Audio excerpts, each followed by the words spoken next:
Welcome to the Energetic Psyche, a weekly podcast hosted by yours truly, Dr. Adrian Campbell.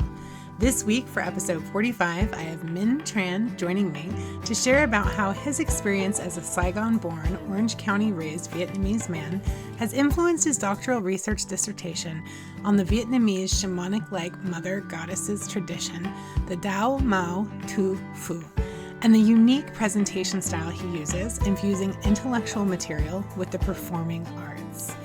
Thank you again for joining us, and I hope you enjoy. So welcome to the Energetic Psyche, a weekly podcast hosted by yours truly, Dr. Adrian Campbell.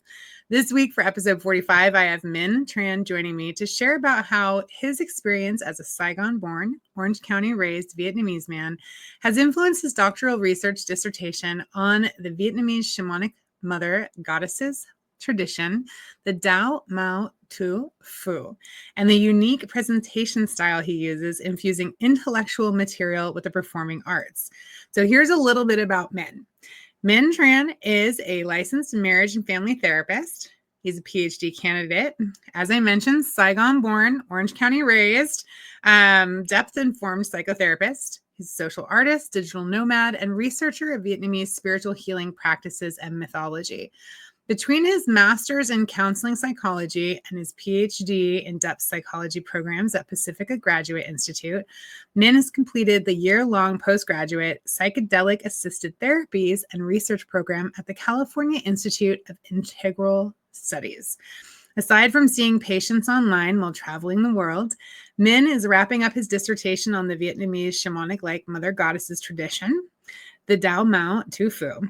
In addition to his private practice and research, Minh also presents internationally at psychology conferences, infusing intellectual material with the performing arts, creating a unique type of performance art, which is both activism and experiential.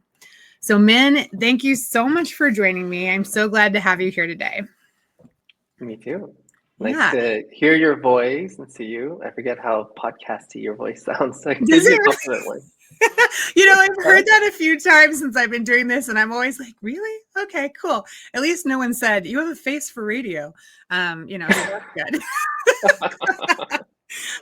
So I also just wanted to share with everybody listening or watching that Minh and I met in Sicily over the summer. So this is like just the synchronicities in the world, right? So I did not notice him on the program. I'm not going to lie, but we were both presenting. We ended up on the same panel. And as we were sitting there, getting ready to, present, we were chatting, and come to find out we both had gone to Pacifica, and we were like, oh my gosh, like that's cool. Right. And then we both found out that we were from California. And then we both found out we were from Orange County, and Minh went to La Quinta High School, which is where my dad went, and was a rival to the high school that I went to for the majority of the time that I grew up there. I forgot where you went. Where did you go? Bolsa Grande. Yeah. Right. And so it was just so kismet, right? So synchronistic that we both ended up on this panel halfway across the world when we had been in the similar spaces, and at different times in our lives. Well, and we were sitting next to each other on the panel. Right. And you were presenting about, in big part, about the refugee experience of Vietnamese, right? And I was presenting on law enforcement and first responders, which for me, a big part is Coast Guard. And we've done a lot of work with refugees. So it was just so interesting. And I remember when everything clicked and we were sitting next to each other, I was just like, oh my God, like what are the odds of this? So, And then we had a lovely dinner with everybody. And I am really glad that we were connected and that we've been able to stay in touch, because it's been really cool watching your journey as a digital nomad and your travels and all your pictures. Oh, yeah. Well, thanks. I always notice when you like one of my pictures, like, oh, she follows me. Oh my God, absolutely. I mean, I think a lot of people talk about how they live through me and my travels, which I always think is funny, because at this point, and probably for you too, it feels normal because I travel so often, and I forget that we're unique in that, especially as Americans, right? Yeah. So it's nice to see your photos and live through someone else a little bit, I guess. Well, I know you've been meaning to visit Buenos Aires, which is where I'm at currently. And Yes. so I'm sure there's some vicarious living. Yes, yes. It's on the list with so many others, of course. So thank God I'm only just over halfway through my life, I think. We'll see. We never know how long we have, but it feels about halfway. So I got time. I'll get there. All right. So again, glad to have you here. And why don't we just start with telling us a little bit about you, because you have such an interesting, I'll say, developmental story. Like, where'd you come from? How'd you get here? It's funny you mentioned the feeling like you're about halfway. I just turned 37 like last Friday. Oh my gosh, my birthday's in 2 weeks. Sag. Yes. Sag, of See? course. The travels. Oh my gosh, of The course. fun-loving, yes. Yeah. Happy Well, I birthday. turned 37 and it felt very different from 36. Just the numbers, I mean, like 37 almost feels like, I've been telling people it feels like the start of midlife. 37. I'll be 45 in 2 weeks. Yeah. And like, it feels like such an awesome number. Like, I don't know why, but like 42, 43 felt heavy. 45, it feels like I've kind of accepted something.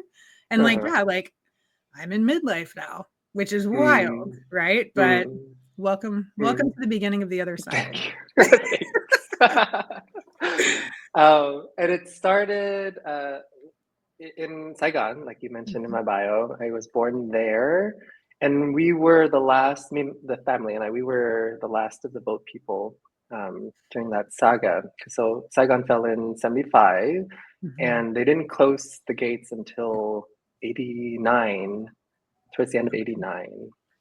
And I had a chance to visit the island refugee camp in Malaysia that I conceived my first memory when I was like 2-ish.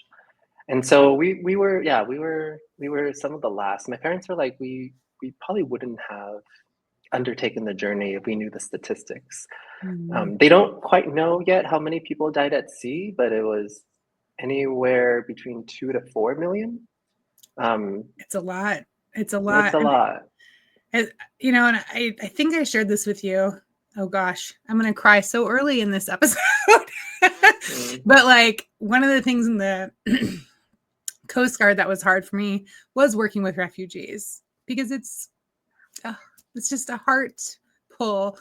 But, you know, I think a lot of people think about the work we do as like immigration and getting rid of people.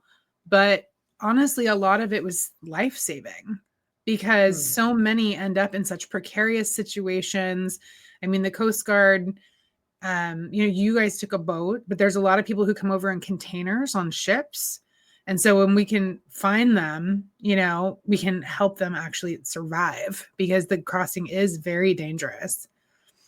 Yeah. Well, I'm glad that you made it. Well, where real quick, where were you stationed, or did you move around? Yeah, I was on 2 different ships. One was East Coast, one was West Coast.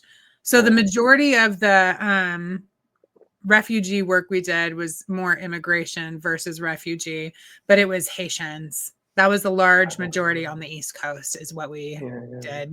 Wow. And then when I was on the West Coast, we were more fisheries up in Alaska, and then down in like Central and South America dealing with drugs.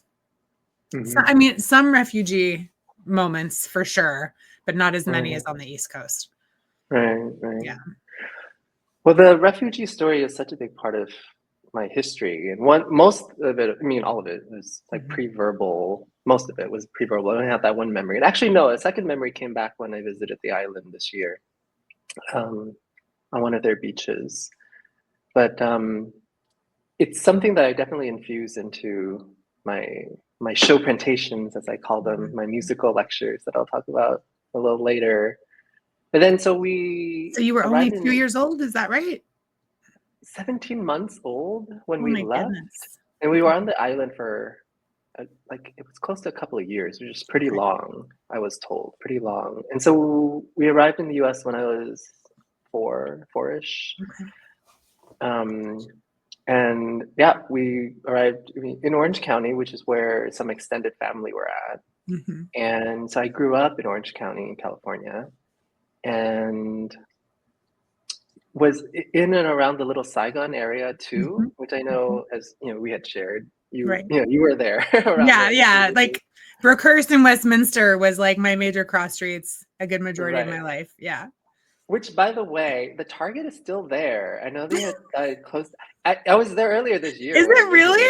I think you might be thinking about either the Stater Brothers nearby or the Ralphs that was in the same plaza as the I know the Ralphs was gone for sure. Yeah. Okay. So I thought they had closed the Target too. But all right. Yeah, all right. Okay. Got it. Yeah. It was probably one of the only westernized stores then for a while. Yeah. My family, we went to that Target all the time. I think it had a good like Vietnamese support like system. And then I finished college. Actually, I went to Cal State Fullerton as well too, and so I was in Orange County for most of my life. I went to their JC. That's funny. Fullerton College. Yeah. I went to OCC. Gotcha. Yeah. And so I was in and out of Orange County for most of my life. Didn't really start like I was more into like LA area when I started working. And actually I graduated with an English degree. I was an English major. And what do you do with an English major? you pick something else as a career.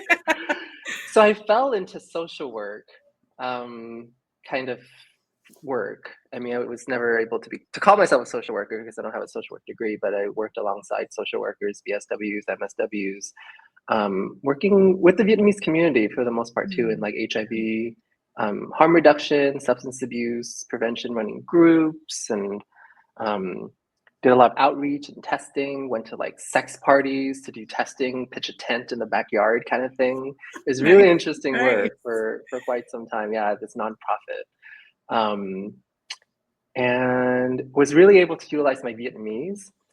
So I taught myself how to read and write in Vietnamese as well at a time where everybody, it was like, there was this push to simulate, of course, even though growing up in the area that I did in Little Saigon, I always had Vietnamese friends. It was the schools I went to were like majority Vietnamese, American actually. And so it was always kind of like a bilingual situation. And I always like spoke some Vietnamese to my friends growing up. And then let's see, from the work I did in HIV prevention, so when I was 21, when I turned 21, and I had my first drink when I was 21, I was so innocent. I had dated a Marine and things didn't work out. And I went to my first therapy session in college and everything. Didn't even really know what therapy was at the time when I was 21. But it really exposed me to the psychology world, the therapy world, because again, I was an English major. And from there, I started volunteering at the Orange County LGBTQ Center and started helping out with like their support groups and stuff. And so I racked up a lot of this kind of quasi counseling. It was a lot of it was counseling. It wasn't therapy, it was counseling kind of experience before I went back to school. And my therapist that I had for years at the LGBT Center was a Pacifica graduate. And he actually didn't mention that he was a Pacifica graduate until I started looking into some programs. And it was I guess synchronistic because we stumbled on it together because I mentioned, I'm like, there's this school that seems really cool called Pacifica out in Santa Barbara. And he's like, oh, well, and the Jungian bent, I think, is just so natural for me. I feel like I think like Jung a lot of the time. That's how I felt too. Yeah. Yeah. I started reading and I was like, so easy. These are the thoughts I've always had. And somebody put them in a book. I was like, okay, yeah, we're on the right path. Yeah. Right. So I did end up going to Pacifica and I was able to do a lot of my hours for practicum at work, which was nice. And so that was a decade ago, actually. So I started my master's in counseling at Pacifica in 2014. And now I'm at towards the end of dissertation era. And in between, so I graduated in 2017, and then I took close to a year off. I was just like, should I just jump into a PhD program? No, I shouldn't. I went back and forth. I took close to a year off, but then I ended up going to this a postgrad program at CIS, California Institute of Growth Studies, and psychedelics, because I started experimenting with psychedelics around that time. And it just was, and actually psychedelics wasn't a big thing like it is now in the Pacifica world yet. But I was just like, it just fits so well, like the psychedelic kind of frontiers and what Jung and the post-Jungians were saying. And I think a part of it is probably because Jung was so cautious of psychedelics himself and like wrote about it. And anyway, so I went to that program. They were really into Jung stuff, but a lot of them weren't like Jungian specialists or anything like that. So there was always this like very bridgeable, I don't know, gap or something that I found myself in. And then when I moved to Colorado in 2019, I got my license, my MFT license in California, moved to Colorado with my boyfriend at the time, and Boulder, where you lived for 3 years. Well, I wasn't in Boulder, but I was in Denver. You were in Denver too? Well, I was in Westminster, and then I ended up moving down to Centennial. So around. Okay. Yeah. Well, Colorado is so big on psychedelics now, and the psychedelic science conferences are held there twice in a row now. It's next year. I'm gonna stop by. But the Boulder community really embraced the psychedelics. I mean, they had always, but now more officially. But now it was official. Right. Now it's like above ground kind of work. And I had a lot of underground kind of experiences in the LA area too. And I've done pretty much anything you can imagine. I've had a lot of conversations with people about this, and actually the nonprofit I just started working with, the founder is very interested in psychedelics for trauma healing, right? And she's an MD, not a psychologist, but she's an MD, and so she's, that's one of the things she wants to start looking at as we move forward with the nonprofit. But we're in Missouri. Things are complicated. But I know a lot of other people too that have started working with it here and there. And I don't know much about it at all. I don't have opinions, either way either. The way I look at it is if it helps you, awesome. That's how I feel about it. But I've always wondered, like, what's the difference from, like, we'll say peyote, ayahuasca, mushrooms, LSD, because they're all different chemical properties, right? And so have they gotten to a point where they know certain ones are better for different types of mental distress or things you're trying to heal? And So like ketamine is often used for depression because it can snap people out of suicidal ideation even pretty quickly. MDMA has been, in the research with vets for PTSD, complex PTSD, and and they do ketamine treatments for PTSD too, I know. And then mushroom for end-of-life care, palliative care with cancer patients, for the more transcendent spiritual kinds of experiences, the meaning of life kinds of things. And then cannabis, which isn't exactly a psychedelic, but cannabis is starting to pick up some attention with vets as well, or all kinds of things. But we've been using it for a while. Ibogaine. Have you heard of that one? I've heard of what one? Iboga. No. Oh, it's so if ayahuasca's grandmother, Iboga has always been considered the grandfather. It's pretty intense. That one I have not tried myself. Looking into it, there's lots of places in Costa Rica that have clinics, because it operates legally there. And that one treats a lot of substance abuse. So like heroin, it really has helped people, heroin addicts. Interesting. Wow. Yeah, it's just, I love that we're allowing ourselves to move into these different directions for people to find the help that they need. Yeah. And For me, I guess there are many ways that it like sort of differentiates in my mind. But there's the different diagnoses that are helpful, different substances that are helpful with different diagnoses. And then there's the kind of ego death experiences that can be, mystical and spiritual. And then there's the Are you saying ego death or eco death? ego. Okay, that's what I thought. All right, I know what that is. I was like, what's eco death? Yeah. We So don't want ego that. death for sure. That's probably one of the things I've heard most from people having, the psychedelic experiences and it being a really transformative thing for them is the ego death. And MDMA is known to be more ego adjacent kinds of experience. So it's not, the ego is still there and being a historian, but it's not dissolved into the ocean of consciousness. And not that it can't, but I mean, usually not. Ketamine also. Ketamine, you can inject it, you can take like a sublingual kind of situation where it's just like a looser experience. And oftentimes you can facilitate deeper treatments that way. And they're often done in intensive formats too. So like the 15-minute weekly kind of thing that psychotherapy can't shake off. In the psychedelic world, I mean, the evidence is racking up where it's like, who says, other than insurance companies, really. Right.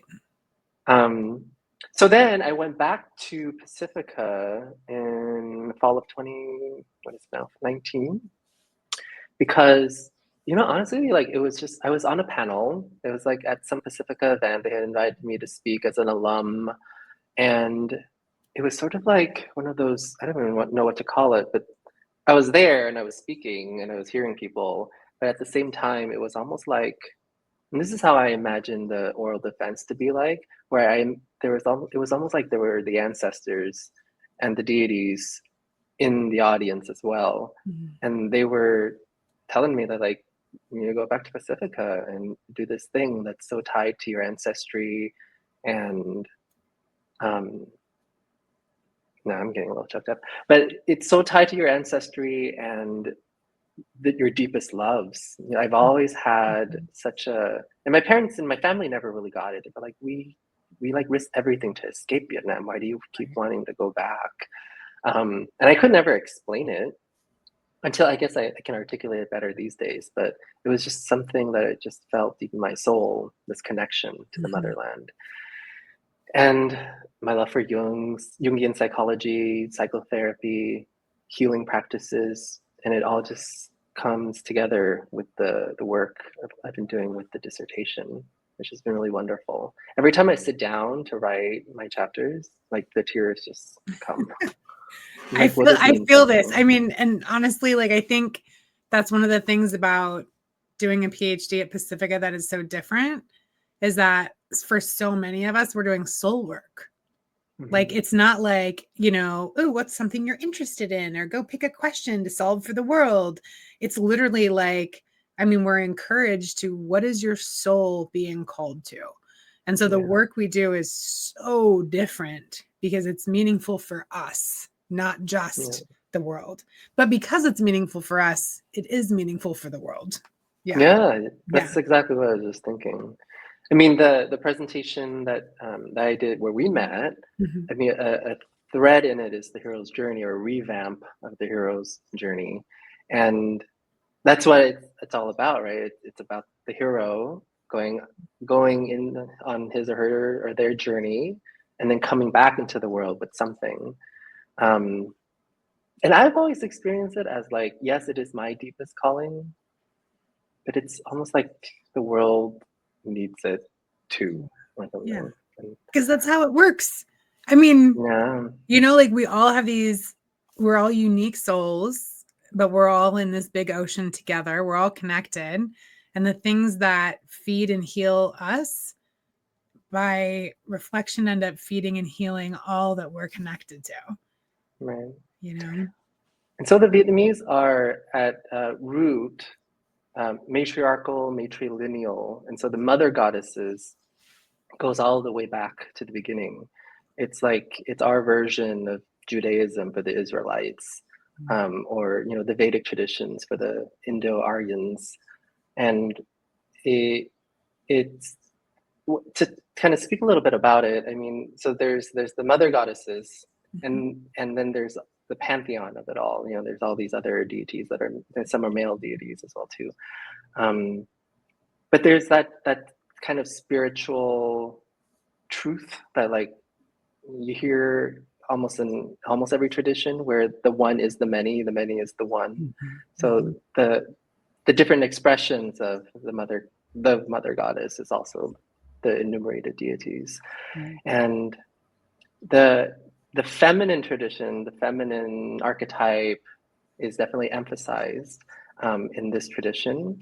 And it's really a response to a lot of colonizing traditions that have been more patriarchal since the Han Chinese, since the beginning, really, that are more patriarchal. I mean, the Chinese, the Hans, are kind of like the Western of the East in many ways. I can see that. Yeah. Yeah. And so the way that the Đạo Mẫu Tứ Phủ works is that it's a syncretic religion. So it syncretizes, it includes even colonizing, dominating systems like into itself as a way of transforming, integrating, synthesizing, and then coming up with this like new yet old product at the same time is how I would describe it. Okay. And I say this at the end of my draft, my manuscript, but there's something like world history classes in the English-speaking world now are starting to teach the story of, they're called Haiba Zheng. They're two queens that rebelled against the Han in 40 AD. And they really have been, they really represent the Vietnamese psyche in a lot of ways. I mean, they're twin-powered queens, sisters, who claim to be of the original Vietnamese dynasty bloodline, who led a successful rebellion against their colonizers. And they're being taught in world history classes now. Oh, that's awesome. That's awesome. And my favorite childhood computer video game called Age of Empires, there's a character now in the newest version of it where the Vietnamese Bat Due, she's depicted as a three-breasted female warrior of the Viet people who led an army of rebels against the Wu dynasty, Imperial Wu dynasty. And that's now in my favorite childhood video game. So there's something about Vietnamese myths, our stories, our collective dreams, which is what myths are, that is speaking to the world right now. Right. To a world that I think is transitioning out of patriarchy and fragmented nationalism and what's the other term I used? I forget what term I used, but it just really does seem like there's something about my people's story that is being called forth. And I really feel called to be a contributor to that. Awesome. After my dissertation, I really hope to continue to study Vietnamese mythology and bring it to the rest of the world, the avenues that are open to me. That's awesome. So, I think exploring more mythology from multiple cultures is so important to the world, because I think it reinforces that we are all one, and even as we represent in all these different ways, right? I think that the more that we gather these myths and the more we speak them and see them and live them and feel them as a collective, the more we allow them to hold space and be present like they deserve, the more we allow for that connection to be valid. Yeah. The one is the many is the one. Exactly. That came up in the podcast with Kate too. And she was sharing about that. And I was like, there's certain things that like I've learned over my time, we'll say, in the last 20 years, my evolutionary education, we'll call it. And that is one of the ones that hit so hard because it was like a truth. You know, like sometimes you read or you learn something and you're just like, well, of course. Like, of course, that makes perfect sense, you know, and it's so much a part of who I am and how I think now that when I've heard it from many different traditions, I don't even remember where it was the first time I heard it because it just felt so innately true. Yeah. So after your dissertation and moving into mythology, are you planning on like presenting and performing these myths? I loved your presentation. I can't help myself. Thank you. Well, I enjoyed yours too, for sure. Oh, There's thanks. there's something. I didn't have costume changes though, men. And I didn't sing either. Like that was so amazing. But I appreciate it. Well, so there's the performance art piece. And so there's the inclusion of like the singing and the choreography and the bits of acting and things like that. That's used towards performance art, which I think is more about the experience of it, having like a live kind of experience, but also there's an activist component to it. And there's something, I haven't quite put it together. Maybe you can help me with this, but there's something, so with my presentation, there was the hero, which was the thread. And of course, there's the refugee. And you had it expressed during the Q&A that, I made that link between refugees as hero that really moved you. But there's something about the heroes and the hero myths that, in thinking Jungian psychology, there's especially with the masculine kinds of archetypes, hero, warrior, magician, I forget what's his name, hero, magician, warrior, king, something like that. But there's certainly a connection between the hero and the warrior. And in my presentation, especially at the end, when I did that little salute, and with the kind of it's a song that came out of our revolution against, I forget which colonizer. We've had so many, but there's this revolutionary sort of spirit to it, and so the warrior is there too. But I feel like the warrior is just in my shadow somehow. Yeah, the warrior is somehow just in my shadow, and so I'm on the edge of it. Sort of like on the edge. I'm rimming the shadow. I'm on the edge of it. Yeah. Well, and maybe something to explore is just, I think, especially when we're looking at a westernized concept of the warrior, it can have a shape that may not fit, right? And so maybe it's connecting to the warrior that is yours. Because I mean, for me, like I've spent a lot of time connecting to my warrior because I've studied, most of my research has been in military space, right? And then in addition, I had a past life. That was like a whole thing. So I won't get into that now, but it was a whole thing. And so it's definitely a part of me. But the classic warrior archetype viewed through a Western lens does not fit me for many reasons, right? And so finding a way for that to connect to my warrior, I think, was really important. Because, like, for example, the warrior of peace, right? Nobody wants peace more than the warrior. Nobody. But in a Western society, that is not necessarily seen unless you've been in that position. There's a lot of veterans I know that are like, we need to stop going to war, right?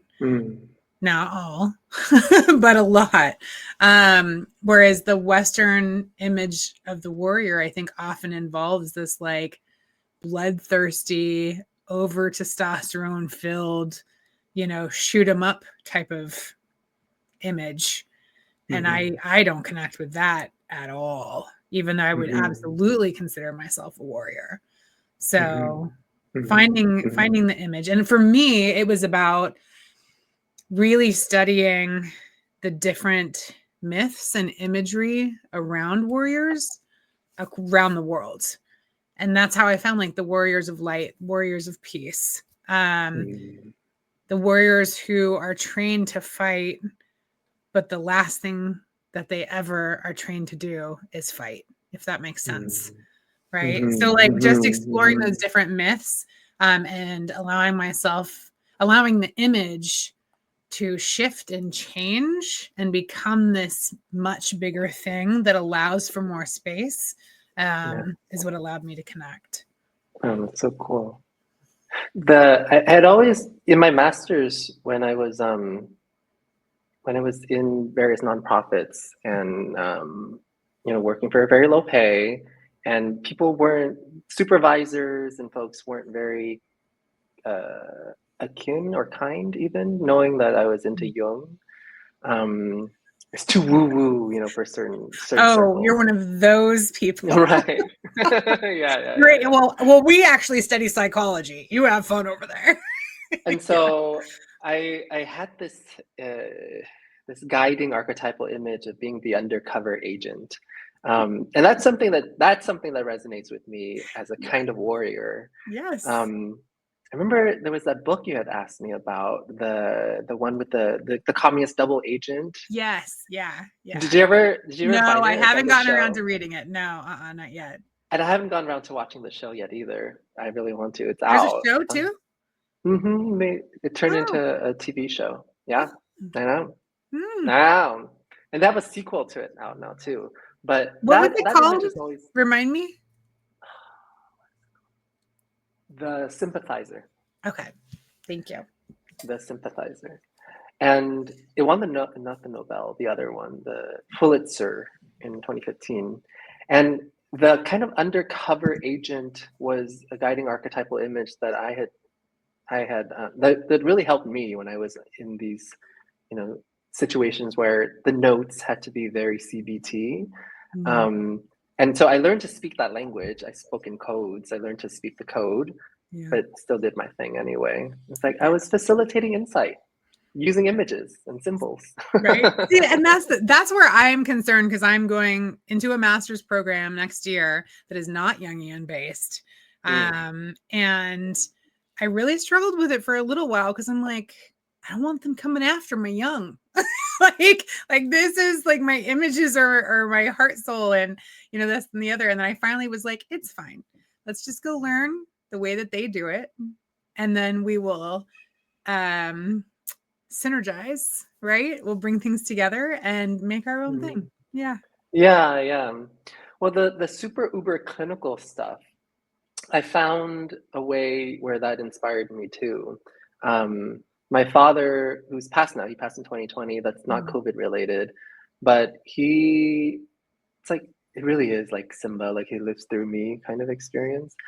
He wanted to, his big ambitions, because I have some big ambitions myself, but his big ambitions was to become a doctor back in South Vietnam and then join politics and change the landscape of the nation at the time. But he was drafted into the war too soon, and it was never to be manifested.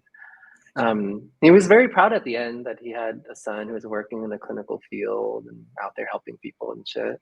Nice. But it's the he lives through me thing is that whenever I sit down with all these super medicalized ways and terms, it's almost like my father in me is able to digest, some of that stuff and turn it and synthesize it with this other stuff too. Nice. Yeah. And so I'm sure, with all this warrior talk, you'll find your way as well. Oh yeah. I am a bridge walker. I mean, I always have one. I mean, the whole reason I'm getting this degree is so that I can work with military and first responders, and they can use insurance. Because as it's not the whole reason, but it's a big reason. Because I really feel like that community needs more Jungian based therapy and more image and metaphor in order to heal. And the majority of insurance companies they work with won't accept therapists that have our types of training. And so I'm going to a very straight, square school so that there are no excuses, but it's, so that I can translate for them is really what it comes down to. And part of that translation is going to be all the clinical stuff with the images, right? And finding ways to talk from both spaces so that they have better understanding of what's going on, because they live in a black and white world and they live in that clinical space. And I just want to help bring metaphor and image to them so that they can feel it, I think. Yeah. Yes. Well, we're definitely edge dwellers and bridgers, us, Jung Pacifica people. Yes, absolutely. And so the trickster archetype is something that I don't know if I necessarily identify with it, but I see it more. It's less in my shadow because it's just everywhere. So with the musical lectures that I do, there's a trickstery kind of element to it. I can see that. Yeah. Wardrobe changes and like the surprise sort of, there's always a twist, there's always twisty moments to it. Including the fact that I guess a lot of the audience wasn't expecting. It's in the program. But I mean, come on. I'm weird in the fact that I'm not reading a paper, right? So to have, like I told you, I was worried I was going to be the weird one. And then after your presentation, I was like, that's amazing, because it's not standard, right? A lot of academic conferences, they are still just reading a paper, not even presenting a PowerPoint with images. And so like you're so on the other side of the spectrum with your work. And I think the other thing too is that like they were surprised, right? But in the most beautiful and excited way. Because I remember because I was at the panel. Oh no, I came down and watched from the chair so I could see it all. But afterwards, I remember looking around because I wanted to know what their response was to it, right? I was like, are people irritated, pissed off? Are they like, oh, this kid's a weirdo? Like, I wanted to know. They were so excited and they loved it because this was an analytical psychology conference, which isn't necessarily Jungian, even though there's a lot of Jung present. But I think anyone that works in that space, they're craving image. They're craving art. I mean, that's why we work there, right? And so to sit, and I remember the first conference I went to, I was like, how are these people Jungian if they're just sitting here reading papers? Like, I don't understand how this is actually like representative of who we are. And so like, that's exactly what you did, right? And so I think like everybody responded to that because that's what they're actually craving, Well, I was nervous to see how this audience would respond to it, the IAP kind of audience, because I had presented at JSSS before and Pacifica and some other circles, and they were more, what is it? Not just accepting, but they really embraced this kind of material. With this crowd, they were literally reading off papers, like you say. I wasn't so sure. I wasn't so sure. But I had done a breakout session for the kiddie conference for the adults one. Yeah. And so I had test ran it, and it was a similar kind of response, and so I was more confident by then. But the trickstery element to it is there's the surprise, and then there's like the wardrobe changes and like that kind of stuff, but also kind of like with the double agent or undercover agent kind of image, the fact that I'm Vietnamese, American, and queer, I think that sneaks its way into it as well, and they're sort of like people find that they have to be a little bit more accepting or open or something for this guy. Or they'll get in trouble. Exactly. Oh, that's funny. Trickster sneaks in the shadow is something that I learned not that long ago, actually. Like that's why I don't really identify so much with the trickster, because I'm like, okay, well, trickster's fun, and trickster can like bust your chops here and there, but like, what does trickster really do? And I mean, a big thing is that trickster does sneak in the shadow aspects that needs to be integrated. And just like you say, I think they're just waiting for somebody who can do it, who can go up there and do that. Right. So I was glad that the audience took to it well, and I'm excited to do some more. Me too. Well, and I mean, and so like, I don't know how much we've talked about this. So I come from a really left-brained world, right? And so this has all been very new for me in the last, well, now it's been, oh my gosh, almost 15 years of my life. Okay.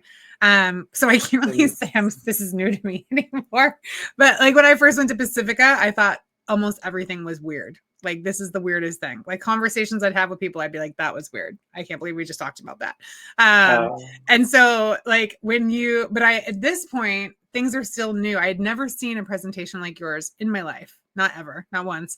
And so, but at this point, I'm just like open and curious versus like, that was weird or whatever. So I remember watching and being like, what's he doing now? What's he doing now? I'm like, he's singing? Yes. Oh my gosh.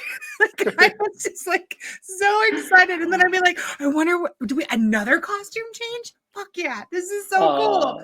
Like, I was just so excited to see it unfold. And then for me, it took a minute to then process it as one big image, right? Because there's all the different pieces that came together. And then the whole full image and just embracing it as the experience versus the components of the performance, right? And so I would love to be able to see it again so that I could sit back and just enjoy the entire experience rather than being entranced by all the little details. So for everyone that is listening and watching, by the way, the performance that Minh did involve costume changes, and you sang 3 songs? 4? 4? I think 4. So 4 songs, some light acting, we'll say, physical posturing and things of that nature. And then the presentation was like a video. So it wasn't words and screen like PowerPoint stuff, but you had different videos and images that went along with the music. And like, it was a full stage performance. And it was a psychological conference and psychologically based like presentation, which is what I think, again, is what I think the world needs more of, because that is very Pacifica. That is very Jungian based, right? But the more that we can present in these alternate ways, the more people have multiple ways to access this stuff, you know? And sometimes like the way you shared, I mean, one of the things that really hit me about the way you presented is there wasn't a lot of speaking or words, right? There really wasn't. Yet we totally knew what was going on. Like, you told the story and presented your research beautifully. And it was because it connected to that part of us, right? The soul part of us that lives in images. So we understood it from a felt sense versus a logical place, which I think also changes the way you experience the research and the material. So it was just so unique. And I mean, like I said, for anyone listening or watching, if you ever get a chance, if you see his name anywhere, go. Well, actually, maybe I can send you, because I have a YouTube channel that I have some other presentations on there, and that maybe you can put in the bio. Yes, perfect. Cool. So I'll link it in your bio. Yes, perfect. Yeah. Well, the component. So there's videography involved in there too, which was like kind of a later development. And then I always try to have like a celebrity or 2 guests, like surprise guests, kind of like like Coachella or something. The Coachella of Jungian space. I love it. Right. Well, Susan Rowland mentioned the Dionysian aspect, the pulling apart and coming back together part of Dionysus, as well as the stage, the theater, as being Dionysus's, what is it? His festival. And people usually think of the trickster as Hermes, but Dionysus is definitely trickstery too. And the pulling things. So the way you described it, I really appreciate it, because that's kind of what. So like, I learn from this stuff too. So I'll rewatch my material and I go, oh, that mistake was perfect. Like, it needed to happen. Because it's all these like fragmented pieces that do kind of pull themselves back together and form a whole. And that's kind of how I experience the stuff too, and talking to folks afterwards really helped me learn the material that like moved through me to, you know, kind of be in the world. Because that was a good kind of reflection and good piece to remember, that Dionysian piece. And this is how we learn, because as Susan Rowland said in one of the clips, that, you know, you can't worship Dionysus alone. You will be torn apart if you try. You have to do it collectively, right? Well, I wanted to share like the history of how this evolved, because it didn't just pop out of thin air. Yeah, because we are, by the way, we're towards the end of the show. We have just about 10 minutes left. So please tell me how you got here. What inspired this? Well, it was at Pacifica the second time around, so in the PhD program, and it was during the pandemic. No, it was right before the pandemic, crossing into the pandemic, when everything shut down around March, right? I was in a class with Dr. Fanny Brewster, who is a Jungian analyst and the core faculty in the program. And she's a MFA as well. And so she, you know, reads poetry, and usually in this space, people will do meditation, going into things and that kind of stuff.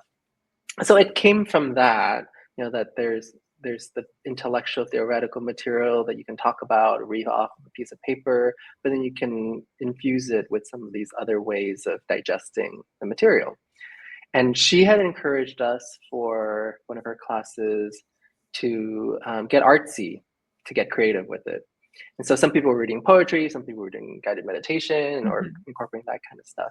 And mine, I did a choreographed essay.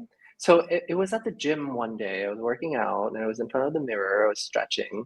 And then my analyst was telling me, maybe that's something like active imagination, but my hands just started moving because I was rehearsing what I was saying, and then my hands just started moving. And it was around the time that I was working virtually. I started working virtually with kids and adults too, but I started noticing the boxes that we're all in, right? And I whenever I needed to gesture and get my clients to see it, I would really need to look at myself and go, okay, are my hands in the box? Right. So I started noticing my hands more. And so I was in front of the mirror at the gym this one fine morning, and then my hands started moving, and it was moving along with what I was rehearsing in my head. And I was like, okay, well, this is weird. I'm gonna go with it. Because it looked cool to me. Yeah. And so it was a choreographed essay that I did for this class that I then submitted to the LA Psychological Association, something other. They have this thing called Mirrors of the Mind and Theater of the Mind. And it's the thing that they do as a side thing to like the LA County. It's like the LA County version, like chapter of the APA, basically. Okay. And so I submitted a thing for that. And then I was asked to submit like a proposal for basically their spotlight series. So people who had submitted things, they were going to give their stage for an hour as a spotlight thing. And I was like, oh, okay, cool. Maybe I could like add more bells and whistles. And this was 2021. And I had actually converted to becoming a Mac person for the first time. Are you a Mac person? I am not a Mac person. You're not a Mac person? No. I wasn't for a long time. So I converted to a Mac person in 2021. My computer broke and I was like, all right, well, I'm gonna try this. And so I bought a Mac and I started, playing around with the tech. And I guess I got more confident because I was so intimidated by telehealth before that too. But then I don't know, I just found some confidence with playing around with tech around then too. So I decided to add all these bells and whistles to the Spotlight series, where I started singing and acting and dancing and like doing all kinds of stuff with like the tech. And that then evolved into when we got back in person during the various moments during the pandemic, I was able to do like the live version of some of it. And so I would have, there was a recurring character that I did for like a trilogy over the pandemic, Michael Chang. He's like a news anchor that I play. And so I would have him on the screen and then I would like do a back and forth dialogue with him. And so JSSS, I think was the first, 2022 was maybe the first time I did it live. And then I went to several other conferences where I was able to build more confidence, add more, guests. I like to collaborate, and so I like having people like pop on Zoom, surprise the audience and stuff like that. So by the time it got to this audience and you saw it, it's like the seventh or eighth of its kind. Gotcha. Yeah, so I had already racked up a little bit of confidence by then. This thing had already sprouted a little bit of wings. But that's how it got started. It was just, my hands. That's so cool. Like I said, I had never seen anything like it, and I really enjoyed and appreciated it, because I've seen presentations and performances before that lost the research, right? They get so involved in the presentation or whatever that they're doing, the flash and the bang, that you lose the work. And to be able to include the level of performance that you do and the level of image and art that you do and maintain the research, I think is really special. So yeah. And I'm grateful I got to be present there and watch it. It was really cool. Yeah. So, okay, as we come closer to the end of our time together, tell us what you're doing now. I know you're finishing up your dissertation. We talked about that. You just submitted for final review. So all around, so exciting. And you're living the digital nomad life. You're in Buenos Aires right now, right? And you see clients digitally. What's your private practice like? I was just thinking about that, and I was thinking how, they say have an elevator pitch as a private practitioner. Right. I could never get my elevator pitch down, because kind of like with my shows, it is a bunch of things that come together. Like I love generalist kind of practice. So I like seeing kids, I like seeing couples, I like seeing, adults with various issues. And I do some of my work in Vietnamese. I've always had a small Vietnamese caseload. And there are certainly, some personalities that I know by now that I'm like, I don't know how to work with you. Other than that, it's really hard for me to pin down what I do, like as a therapist. But you work with kids. You work with all ages, it sounds like, and all genders. Yeah. So it's easy to say, because some people really pin it down and say, I work, I do EMDR with vets or something like that. Right. And I'm just like, I could never narrow it down like that. I wouldn't feel comfortable, to pare it down like that. So there's the psychedelic component. I have a relationship with a psychiatric clinic, Isha Health, where it's a ketamine-based situation, and they ship out the ketamine, and I do virtual sessions with that too. And then I've worked involving cannabis with some of my clients, and because I'm licensed in Colorado and California, and they're both states where it's legal, and so they supply their own.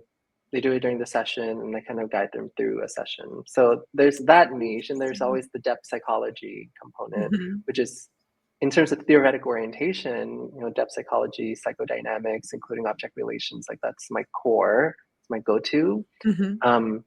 But as a therapist, I'm super like eclectic. And I was actually kind of mad.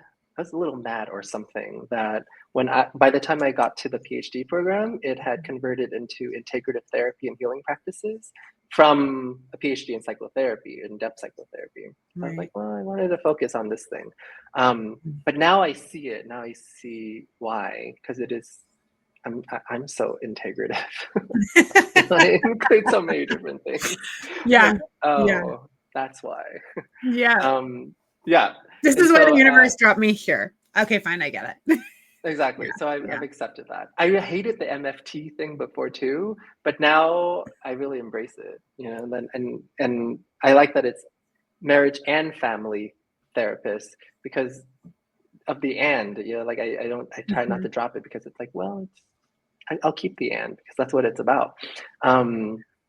So my website is actually currently under construction, but my private practice is called Entheo Psychotherapy, ENTHEO. Theo as in like entheogens, which is another term for psychedelics. But it all, of course, it also means like inspiring the the divine within in Theo psychotherapy. It's in theopsychotherapy.com. It's under construction right now, but actually, SEOs and things. So sometimes I'll like do a little Google search of myself. And actually the first like 2 pages on Google, if you Google Minh Trần LMFT, I guess I'm the only Minh Trần LMFT out there. The first like 2 pages on Google is me. So you can find me if you just Google Minh Trần LMFT as well too. Okay, perfect then. Yes. Yeah. And so I plan on keeping my nomadic life for the time being. I don't really see the end to it yet. I don't see the horizon on that one. So my work is telehealth. And if maybe you can catch me at one of the presentations. Yeah. See Where are you presenting? Like, I know. Well, so this next year, I'm putting in proposals for the JSSS conference in Chicago this summer, for APA Division 24, which is going to be in Atlanta in March, and then Psychology in the Other in Boston in the fall. Okay. So those are the ones I'm trying for this next year, and I'll probably get them, but I don't like to be so cocky about it, I guess you could say. Yeah. Well, there's a few on my list too. I've been slow to get to them, but we should stay in touch though to see of course, which of one course. for us to meet up and I would love to. Send me the list where you'll be. For sure. Oh my gosh. Okay, well, let's wrap this up. I will say at the end of every episode, I always ask if there was one thing that you just wanted to let everybody know, something you wanted everyone to know. What would you share? I'm gay. No. You already told us that. Did I? And single. Yes, I am. Oh my God, you're killing me. Okay, something that's okay, I guess that could be meaningful for them. You know what I mean. No, that's it. Yeah. Okay. All right. Well, thank you so much. I appreciate your time. And to everyone listening and watching, bye. Thanks for joining us. Ciao. Thank you so much for joining us on the Energetic Psyche, a podcast that live streams every week, Tuesday evenings at 7 p.m. Central Standard Time. I hope you've enjoyed this episode, and I hope you'll join us again in the future. Have a great week.